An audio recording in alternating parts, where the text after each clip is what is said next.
we all fall down.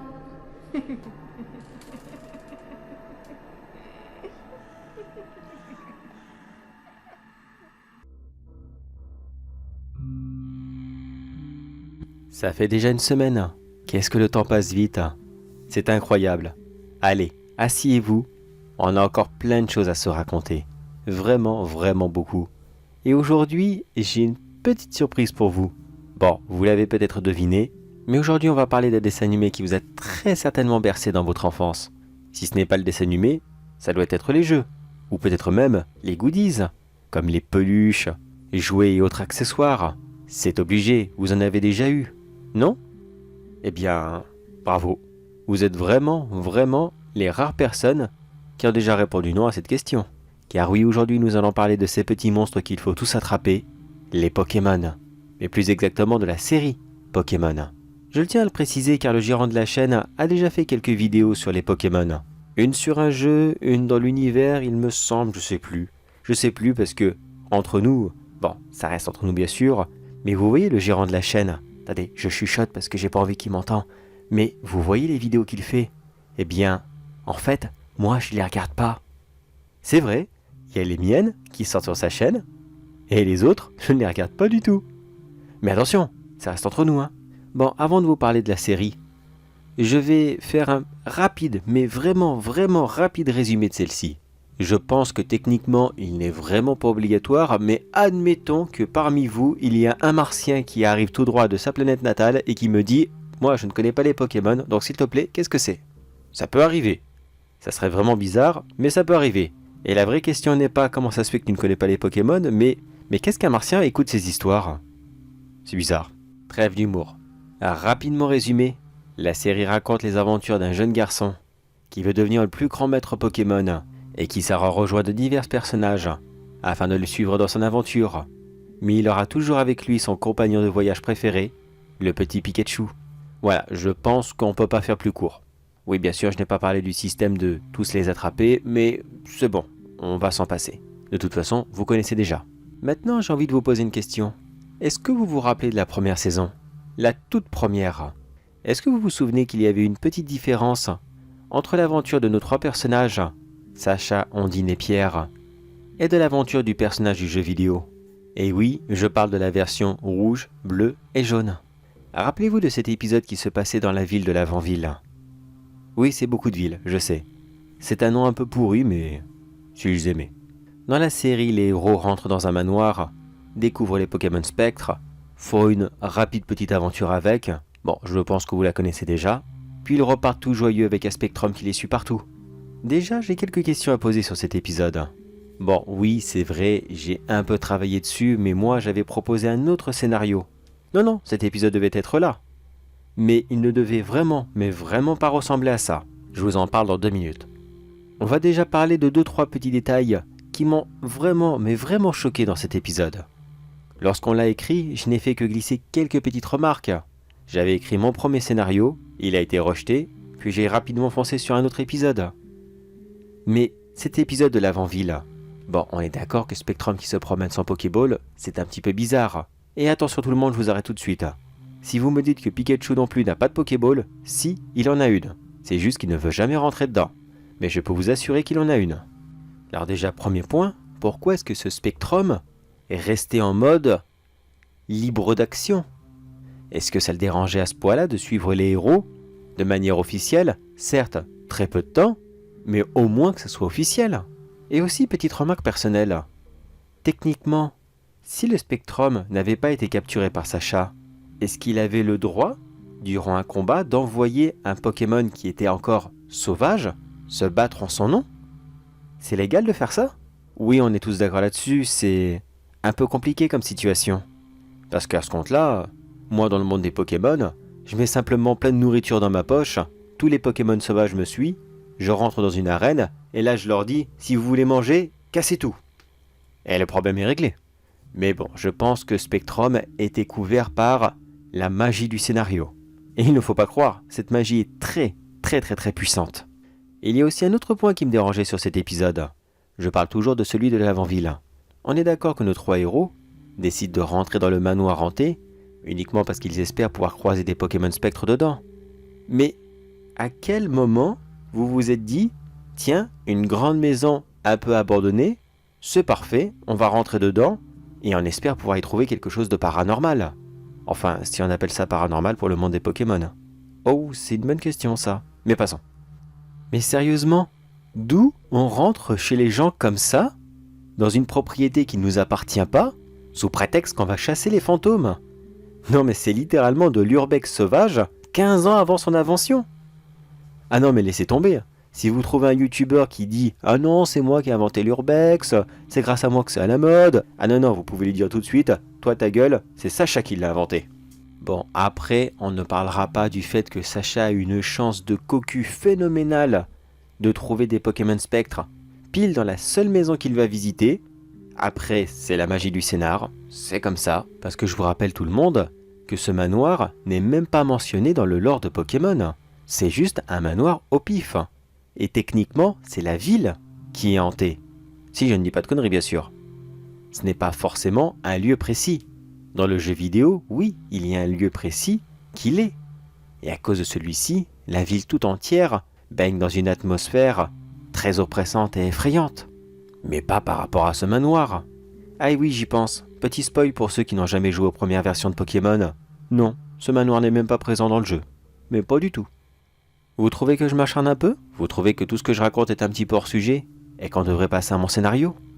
Oui, c'est possible.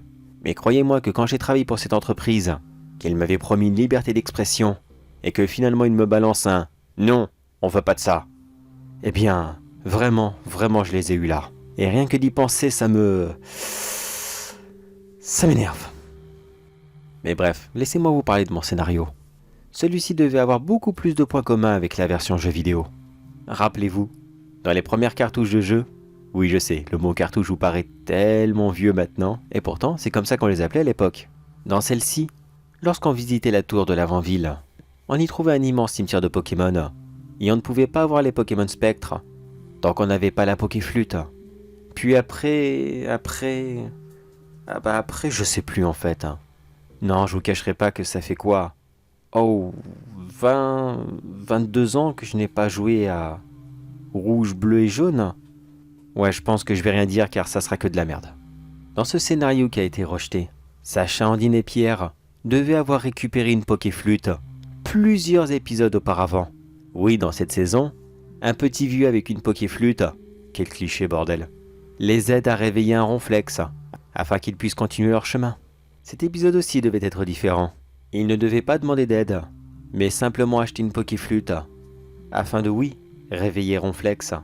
Mais la Pokéflûte, ils la gardaient, personne ne repartait avec, et ça devenait même un objet qui faisait quelques apparitions ici et là. Car oui, Pikachu devait énormément s'amuser à jouer avec la Pokéflûte. Et à la fin de la saison 1, il aurait presque, je dis bien presque, réussi à faire toute une petite mélodie tout seul. Presque bien sûr, car Pikachu est petit par rapport à la taille de la flûte. Avec cette modification d'épisode, celui de l'avant-ville avait déjà plus de sens, et lorsque les trois amis arrivaient dans cette ville, ils commençaient simplement à faire du porte-à-porte, afin de demander aux rares gens qu'ils arrivaient à croiser où est-ce qu'ils pouvaient trouver des Pokémon spectres. Ceux-ci ne voulaient pas leur répondre, et ils leur claquaient la porte au nez, en leur disant qu'il n'y avait pas de Pokémon spectres ici, qu'il ferait mieux d'aller faire les touristes ailleurs, et de ne pas déranger les braves gens. Il n'y a qu'une seule personne qui accepta de leur répondre, leur disant que oui, la ville était bel et bien hantée, et que s'ils voulaient en trouver, il fallait se rendre dans la grande tour. Mais attention, il y a des Pokémon, et bien d'autres choses encore qui y vivent. La petite équipe devait entrer dans la tour, et commença à y faire un petit tour, afin d'y trouver un Pokémon. Comment pouvait-il le savoir qu'il fallait utiliser la Pokéflûte? Eh bien, c'était simplement écrit à l'entrée. C'est comme ça que ça se passe dans le jeu, il me semble. Je crois, je sais plus. Je sais plus du tout. Mais bref, dans le dessin animé, il devait y avoir une genre d'énigme à l'entrée. Attendez, j'essaye de me souvenir. La mélodie tu joueras pour que les morts reviennent à toi. Ou quelque chose dans le genre, je ne sais plus trop. Mais bref, c'était plus ou moins les grosses lignes. Il n'a fallu que quelques petites secondes pour que la petite bande ne trouve enfin un Pokémon spectre. Ils lui ont joué une petite mélodie. Celui-ci a repris sa apparence originale. Il me semble que c'était un Fantomimus. Vous le savez peut-être, Ceux-ci changent régulièrement d'apparence afin de pouvoir leurrer leurs adversaires. Ils ont joué de la flûte, il est apparu et il a disparu tout aussitôt, car celui-ci ne voulait absolument pas se battre et il ne s'attendait très certainement pas à entendre une pokéflûte. Une petite partie de l'épisode devait se passer comme ça. Ils arrivent devant une silhouette, une petite mélodie, et le Pokémon fuit. Disons que ce passage servait surtout à installer quelques blagues ici et là, quelques phases d'énervement de la part de Sacha, quelques mimiques récurrentes, enfin, vous voyez, la partie comique. Et c'est juste après que l'épisode devenait intéressant. Car voyez-vous, il n'y avait pas que des Pokémon dans cette tour, il y avait tout autre chose. Sacha énervé ne fit même pas attention à la silhouette qu'il avait devant lui.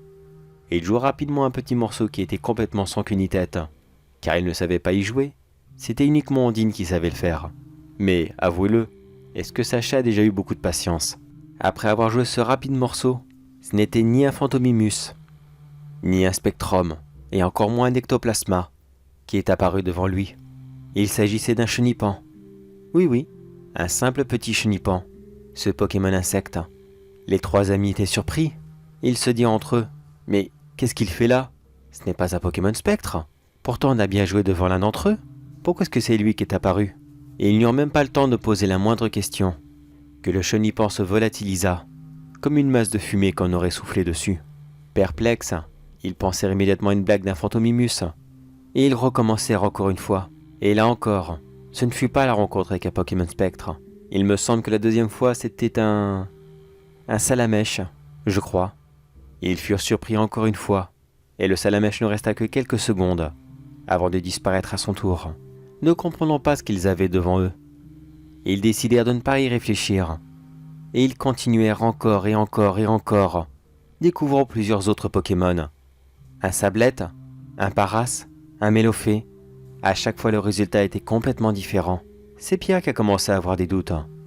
Il est simplement retourné à l'entrée de la tour, car il n'avait vraiment pas pris le temps de lire quoi que ce soit parmi toutes les infos qui étaient inscrites à l'entrée. Si, juste pour la Pokéflûte, car ceci était affiché en très gros, et personne ne pouvait les manquer. Quand Pierre retourna dehors, et qu'il feuilleta rapidement toutes les notes, et tous les résumés de cette tour, il comprit alors que cela n'était pas un endroit ordinaire. Il s'agissait d'un cimetière, un très, très grand cimetière. Il comprit alors ce qu'ils avaient vu, mais il ne voulait pas y croire. Il se dit « Non, non, ce n'est pas possible. Ce sont des Phantomimus qui nous font une blague, et rien d'autre. Ce n'est quand même pas... Ce n'est pas... Non, quand même pas. » Il est retourné voir ses amis et leur a expliqué sa théorie. Ceux-ci étaient aussi perplexes, en se disant « Mais non, les fantômes, ça n'existe pas. Les Pokémon Spectres, oui, mais ce n'est pas pareil. Un fantôme, non, ce n'est pas vrai. » Mais puis ils continuèrent à jouer de la flûte. Et plus les véritables Pokémon Spectres se faisaient rares, mais les fantômes des lieux, eux, ne cessaient d'apparaître encore et encore et encore. Certains étaient surpris et disparaissaient aussitôt. Quelques-uns étaient sur la défensive et essayèrent de lancer une attaque avant de disparaître. Mais bien sûr, ils n'avaient pas le temps. Ils continuèrent cela jusqu'à ce qu'ils firent la mauvaise rencontre. Enfin du moins, plusieurs mauvaises rencontres. Et ils entrèrent dans un coin du cimetière qui semblait plus délabré, plus ancien que tout le reste. Une zone qui était visiblement très rarement visitée. Pensant qu'ils y trouveraient peut-être une perle rare, ils se lancèrent sans réfléchir, et ce fut une véritable hécatombe. Et ils entrèrent à peine dans cette zone qu'ils remarquèrent rapidement qu'il y avait une petite orbe au-dessus de chacune des tombes. Sacha se mit au milieu de la pièce, et il joua le plus fort possible, afin que toutes les petites orbes puissent l'entendre en même temps. Mais cela était une énorme erreur qu'il regrette encore, car tous les Pokémon qu'ils avaient déjà croisés, enfin plutôt, les fantômes des Pokémon, ceux-ci étaient morts de cause naturelle dans la nature, ou alors en élevage avec leurs dresseurs. Ils sont tranquillement morts dans leur sommeil. Mais cette partie du cimetière, elle était remplie de tous ceux qui étaient morts durant des combats. Lorsque Sacha ouvrit les yeux, il était entouré par des Pokémon qui étaient mutilés. Des Rattata avec les yeux arrachés, des Carapuces avec la carapace brisée, des Arbox tranchés en deux, des Staries et des Staroses, dont leurs joyaux avaient été complètement pulvérisés. Une véritable vision d'horreur. C'était comme un gigantesque cimetière de morts vivants. Tous ces Pokémon mutilés regardaient à la bande d'amis tous en même temps. Certains étaient terrifiés, d'autres extrêmement en colère. Plusieurs cris se firent entendre à ce moment, un gigantesque brouhaha général, mélangeant cris de colère et de supplice, des cris d'angoisse et beaucoup d'autres de douleur, se firent entendre de partout. Le cimetière était littéralement envahi de ceux qui étaient morts au combat et qui avaient énormément souffert. Cela ne durera pas longtemps, bien sûr, car comme tous les autres fantômes, ils ont rapidement disparu. Mais pendant ces quelques instants, ça devait être quoi, 30, 40 secondes? Mais essayez de vous mettre à leur place. Ce fut certainement les 30 ou 40 secondes, les plus longues et les plus pénibles de toute leur vie. Ils se sont blottis les uns contre les autres, ont fermé les yeux et ont hurlé pour que tout cela s'arrête, pour que ce cauchemar puisse se finir maintenant, se jurant que plus jamais il ne viendrait les déranger, que plus jamais la vie dans l'au-delà ne devrait être interrompue par quelqu'un qui était juste un peu trop curieux. Ils décidèrent de repartir immédiatement et de ne plus jamais revenir. Ils étaient bien sûr dégoûtés de ne pas avoir trouvé de Pokémon Spectre. Ils étaient surtout pressés de sortir et de ne plus jamais revenir. Mais juste avant de quitter la tour, il restait une toute petite forme, une seule. Pierre prit la flûte et il décida d'essayer une toute dernière fois, ordonnant à Sacha et à Andine de fermer les yeux car ils en avaient déjà bien trop vu comme ça. Mais finalement Pierre fit une bonne pioche. C'était un Spectrum très joueur, qui accepta immédiatement de les suivre, car il avait adoré le son de la flûte, et il voulait l'entendre encore une fois. Et c'est comme ça que l'épisode se finit. L'équipe avait son Spectrum, et ils étaient prêts à continuer leur aventure. Ah et oui, bien sûr, il y avait aussi une petite histoire annexe avec la Team Rocket, mais ce n'était pas très important. Et pour les plus grands fans d'entre vous, vous aurez sûrement remarqué que cet épisode faisait aussi un gros clin d'œil à la petite série de mangas qui était sortie sur les Pokémon, car celle-ci était beaucoup plus violente que la série ou les jeux vidéo. Car je le rappelle, l'inventeur des Pokémon voulait justement un monde violent, et non pas quelque chose d'aussi enfantin. Mais que voulez-vous? Il faut plaire aux plus jeunes. C'est eux le public ciblé, pas les grands monsieur de 30 ans. Sûrement pas au moment où c'est sorti. Mais bref, la suite de la série, vous la connaissez. Alors dites-moi, est-ce que vous auriez préféré mon scénario? Bon, c'est vrai, dans l'autre, Sacha et Pikachu meurent. C'est vrai. Et c'est quand même assez pas banal. Mais laquelle des deux visions de la mort est la plus poignante? Celle du personnage principal, alors qu'on sait pertinemment que non, il ne va pas mourir. C'est juste un voyage spectral, rien de plus. Ou alors la vision de ces Pokémon qui sont morts, mais qui, eux, ne reviendront jamais. Là, par contre, c'était certainement un level un peu plus au-dessus, afin de faire comprendre aux enfants que oui, si on continue à faire la bagarre à tout va, qu'on veut à tout prix se battre avec plus fort que soi, eh bien malheureusement, on finira par perdre au moins une fois, et on peut malheureusement perdre très gros durant ce combat, voire même sa propre vie. Et si maintenant vous vous posez la question, est-ce que c'est le seul épisode de Pokémon qui a été modifié? Oh non, pas du tout. Il y en a eu tellement qui ont été modifiés à la dernière minute pour que cela rentre plus dans le programme jeunesse, comme ils l'appelaient.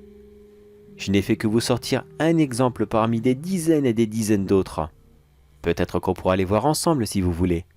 Mais là je vois l'heure qui file et je pense qu'on se reverra une prochaine fois.